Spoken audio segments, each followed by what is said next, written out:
again, welcome back to another video working on my awesome car that is really good and cool.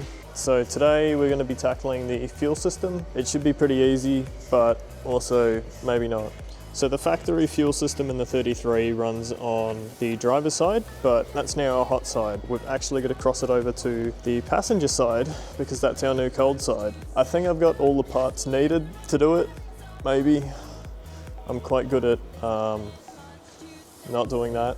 Anyway, I'll show you what we've got to set up the fuel system in this car. Most of this is actually from AliExpress, by the way, so this will almost be like a little tester review thing. Honestly, all the fittings look quite nice. All the machine work on them is really good. The only thing I don't like is they've got this weird brand on it. It'd be cool if they were unbranded, but it is what it is. So we've got some -6 PTF AN hose. We've got our -6 90s. We've got 4 of them, -6 straights. We've got a weld-on fitting, and I'll show you why we have that in a minute. And we've got some hardline adapters. So these will adapt our factory hardlines into AN6, which is quite convenient. Because we're switching to AN6 as opposed to the factory hardlines, we're gonna need to chuck in a fuel filter as well, because we'll be deleting the factory one. So we've got this speed flow one. This is just one that I had laying around. Not really part of the fuel system, but thought I'd show this as well. We've got a 4-bar Bosch map sensor. Really cool on the Falcons. You can just get a 4-bar map sensor, which plugs into the factory intakes and uses the factory plugs and everything, which is awesome. We love that.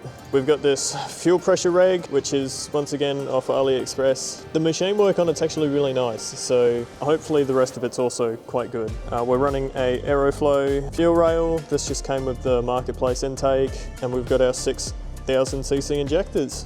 This isn't part of the fuel system, I just like red vines. Anyway, I'll start with the rail and the bracket because that basically knocks all the fab work out, and then it's just doing a bunch of fuel lines and trying to route it all cleanly. So with the fuel rail sitting in its place like this, there is no room for any sort of fitting. So the idea is we're going to weld the -6 AN fitting to here, and we're just going to run like a 45 to tuck it underneath the plenum, which I think is about as cleanly as I can route it. So I need to strip this coating off, so I thought it would be a good excuse to show off a cool little trick that I like doing. So if you get water and caustic soda or anything that's sodium hydroxide based and dilute it, you can use the solution to strip the coating. You've just got to sit it in there for a little while, but once it starts working, it gets going pretty quickly.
So the reg's all assembled now. I'm gonna have to get a block off fitting for one side of this because we're just running a single input. So now we're gonna find a spot to put it. I'm thinking about here. Now I'm behind, we don't really have too much room, so I think here's gonna be the go. So what we're gonna do is make a bracket. I'm gonna play around with it. I'm gonna find the best spot to put it. It might be a little tedious. I'm probably not gonna film it all, but I'll let you know how we go.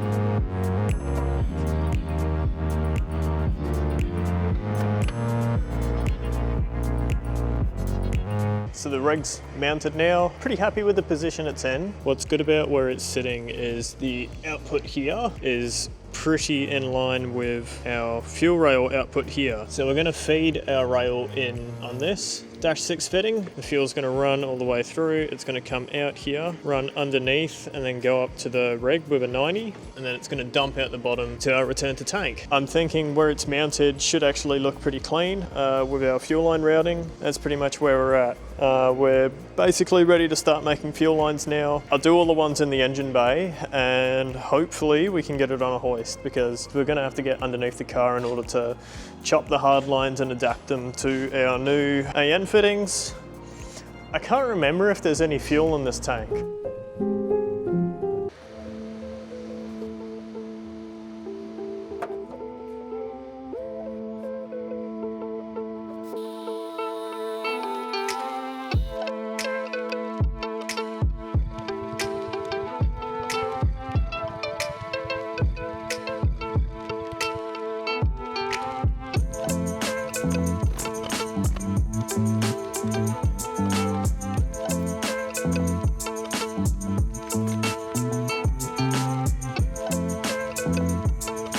Alright, quick update. I've done what's known in the industry as a whoopsie, as a result of which I cannot finish the fuel system because I forgot to order 2 fittings.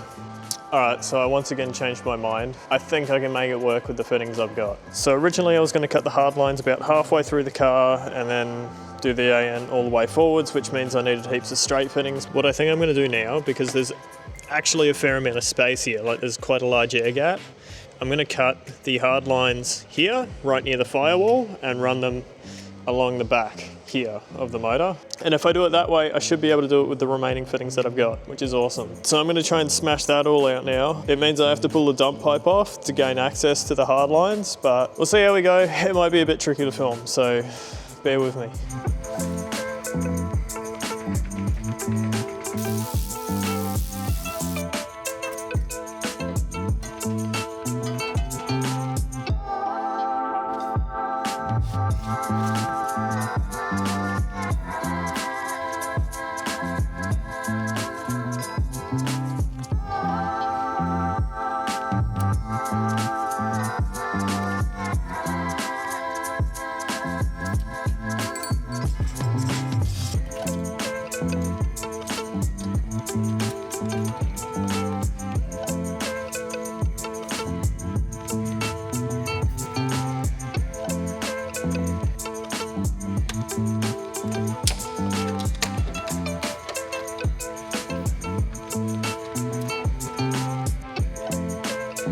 So real quick, I wanted to point out something with this AliExpress AN line, which I thought was actually really cool. So this is the standard 200 series PTF hose you get. So you tape up the ends when you go to cut it, so it doesn't fray out and you can get your fittings on and stuff. But as soon as you remove the tape, you can see that that's starting to fray out really bad, and that'll prick your fingers constantly. And man, it's a pain in the ass doing that, working with this stuff sometimes. But this Chinese stuff, and I just want to point out, I'm not supported by the CCP or anything like that. It holds together really well. I think it's because it's a stainless braid, but then on top of that they've got like a nylon braid.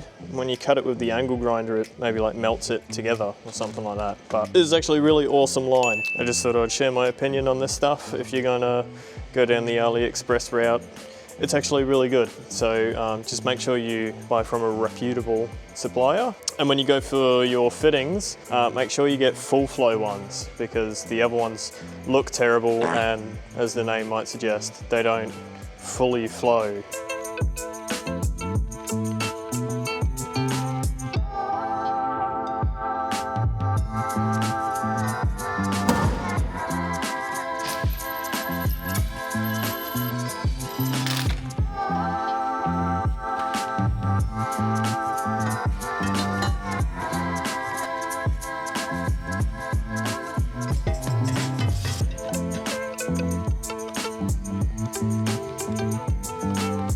Well, my back is tender, but I think we're about done, sort of. I didn't have any P-clips, so we weren't able to tie the lines to the firewall, unfortunately, but that's an easy fix to come back to. I ended up mounting the fuel filter behind the motor, just because there wasn't a heap of room down there for it. And serviceability wise, I mean, it's a lot easier having it back there because you only have to undo 2 fittings, which are quite easily accessible. All the lines went together pretty smoothly. I'll have to chuck on a mount for that fuel filter as well, which I have here, but unfortunately I can't get a drill in there. So it's probably going to be engine out to get one little bracket on behind the motor, which is cool.